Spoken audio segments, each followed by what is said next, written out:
सियासी मैदान की हर बड़ी खबर से आगाह रहने के लिए हमारे चैनल आजाद सियासत को सब्सक्राइब करें और बेल आइकन को प्रेस करें।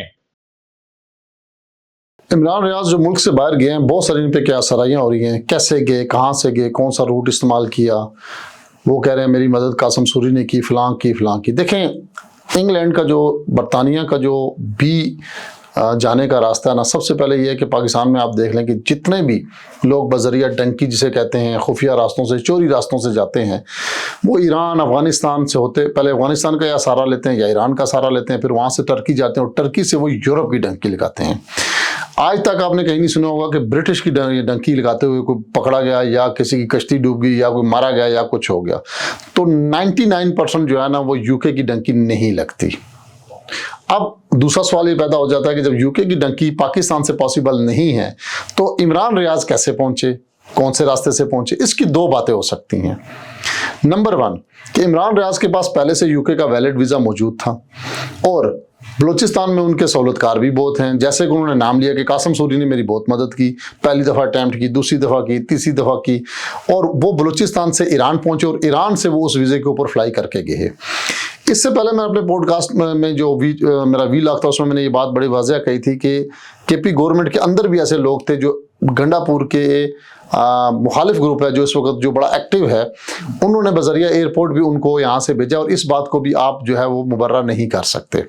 अगर हम यहाँ पे सपोज कर लें कि इमरान रियाज के पास किसी भी मुल्क का वीज़ा या ब्रिटिश का वीज़ा नहीं था और वो ब्रिटिश कैसे पहुँचे, तो ये एक बड़ी इंपॉर्टेंट एक और मैं आपको न्यूज़ दूँ कि ये भी मुमकिन है कि वो अपने कायद की अहलिया बुशरा बीबी की जो सबसे चहीती सहेली फरा गोगी थी, उन्होंने जैसे कैरेबियन कंट्रीज़ का जो है ना सेंथ केट का पासपोर्ट ख़रीदा लिया। जैसे आज को पता है कि ये पूरी दुनिया के अंदर बाय इन्वेस्टमेंट मिल जाते हैं और आप अपने मुल्क में बैठे आपको मिल जाते हैं। तो मुझे भी ये एक बड़ी मखसूस किस्म का जो है वो मेरी राय है, ख़ास किस्म की, कि इमरान रियाज ने भी जो पिछला इतना अरसा यहाँ गुजारा उसके लिए तो पेमेंट का इशू कोई नहीं है, उसकी तो 1 या 2 दिन की यूट्यूब की कमाई है। तो उसने भी यहाँ बैठ के, अब चूँकि जो फराग होगी नहीं था उसमें उस वक्त $1 लाख में वो पासपोर्ट मिल जाता था, जिसके ऊपर आपकी पूरी यूरोपियन कंट्रीज़ और ब्रिटिश जो है ये ऑन अराइवल हो जाते हैं।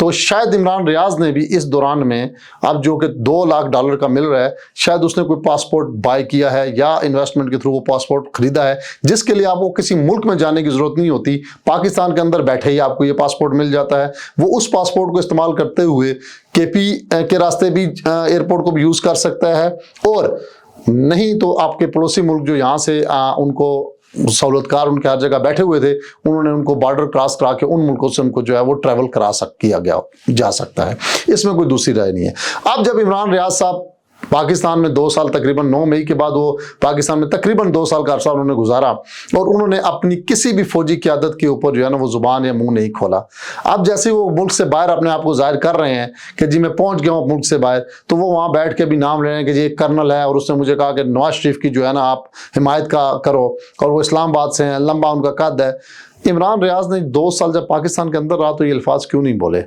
कोई उसको पाबंदी नहीं थी, वो हर जगह बैठ के हर बात कर रहा था। कभी वो स्वात में अपने आप को जाहिर कर रहा था, कभी वो बलूचिस्तान में, कभी वो पंजाब में, और अभी लास्ट उनका मैंने एक देखा वीडियो जिसमें वो कह रहे हैं कि जी मैं इस्लामाबाद में ब्लू एरिया के बड़े करीब रहा। तो उनको तो वो तो छुपे हुए थे, हिडन थे, तो वो कोई भी बात कर सकते थे। वहां जाकर ये बात करना और उस ट्रैक पे चलना जिस पे आदिल राजा चल रहा है, जिस पे मोहित पीरजादा चल रहा है, जिस पे हैदर मेहदी चल रहा है, तो इन्होंने भी अगर वही शुरू कर दिया है तो इसमें तो कोई दो राय नहीं है। ये तो पहले से रियासत का क्लियर कट मौक़िफ़ है कि ये एंटी स्टेट अनासर हैं जो कि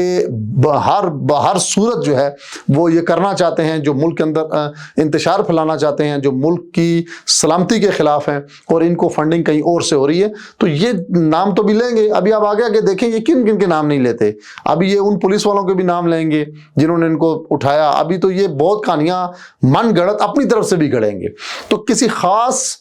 कर्नल का नाम लेके उसको हिट करने में मैं इसलिए कहता हूं कि आदिल राजा जो है वो ऑलरेडी भी उन्हीं कर्नल साहब को जो है वो हिट करते रहे हैं, इसी तरह और भी लोग जो है करते रहे हैं। तो अब ये भी उन्हीं की कश्ती में बैठ के जो है ना, बेसिकली ये सारा रेटिंग का चक्कर है कि आप जितना इस वक्त रेटिंग लेना चाहेंगे वो आप रेटिंग लेंगे तो आप उसके ऊपर जो है वो अपनी यूट्यूब की कमाई को बढ़ाएंगे। आप तो वो ये इस उम्मीद से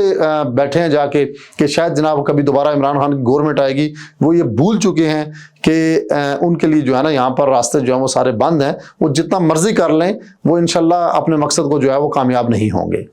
عادل راجہ اور سلمان احمد جو ہے عمران ریاض پہ جو پریشر ڈال رہے ہیں کہ جی آپ آرمی کی لوگوں کے نام لیں، اس وقت عادل راجہ، محیط پیرزادہ، حسن، یہ جتنے بھی مہدی گروپ، یہ سارے جو ہے نا پی ٹی آئی کی طرف سے ہی ڈکلیئر ہو چکے ہیں کہ ان کا ہمارے ساتھ کوئی تعلق نہیں ہے۔ اب عمران ریاض ایک ایسی فگر ہے کہ وہ اس کا سہارا لے کر دوبارہ اپنے آپ کو جو ہے وہ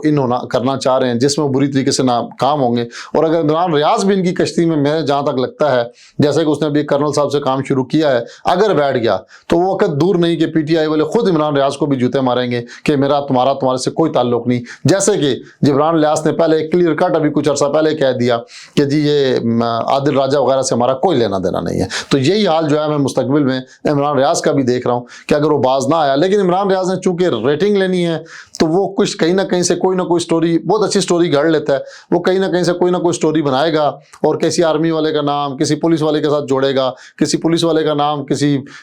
میجر سے جوڑے گا، پھر کسی کرنل سے، پھر کسی سیکٹر کے ممکن ہے کسی کمانڈر سے جوڑ دے۔ تو یہ اس نے ریٹنگ لینے کے لیے کرنا ہے، اس کے پیچھے جو ہے نا کوئی حقائق نہیں ہے۔ یہ جو ابھی موجودہ احتجاج ہے نا، یہ جن لوگوں کو نئی نئی لگام یا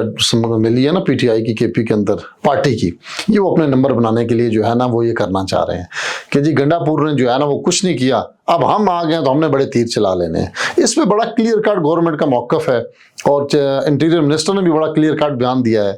کہ 26 نومبر کو بھی آپ کو منع کیا تھا تو آپ نہیں مانے، تو ہم نے پھر وہی کیا۔ تو دوبارہ بھی تو یہ کہ ان کی وہ ہے اپنی پارٹی کے اندر جو ہے نا وہ ورکر کو دوبارہ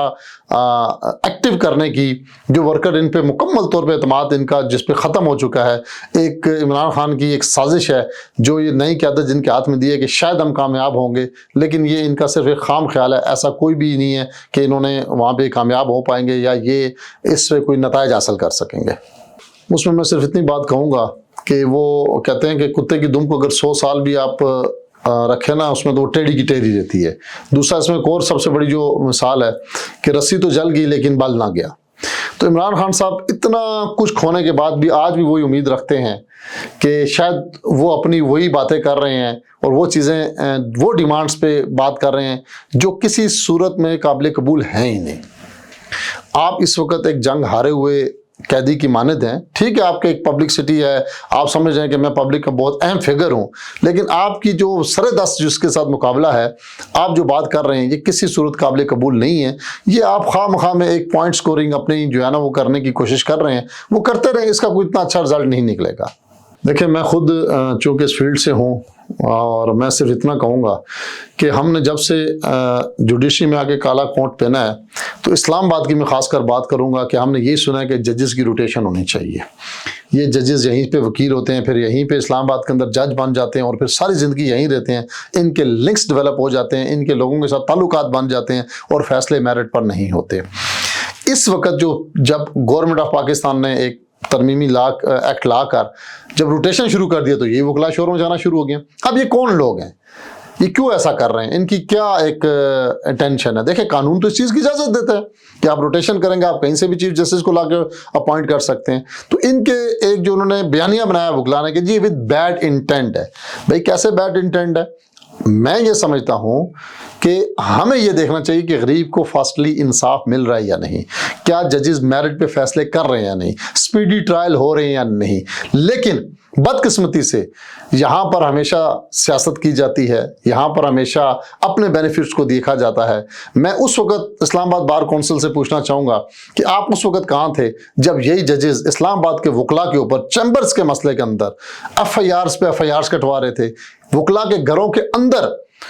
گھس کر پولیس جو ہے وہ ان کو گھسیٹ کر باہر نکال کر جو ہے وہ جیلوں میں انہوں نے پھینکا، کئی ماہ ہمارے وکلا جو ہیں وہ جیلوں میں رہے۔ اس وقت آپ کو کیوں نہیں یاد آیا کہ یہ بیڈ انٹینٹ ہے یا گڈ انٹینٹ ہے؟ کیوں کہ آپ کی اجارہ داری جو ہے، آپ کی سب کچھ انہوں نے ختم کر دی۔ تو آج آپ کس منہ کے ساتھ اس جوڈیشری کے ساتھ کھڑے ہو رہے ہیں؟ جوڈیشری کو آزاد ہونا چاہیے،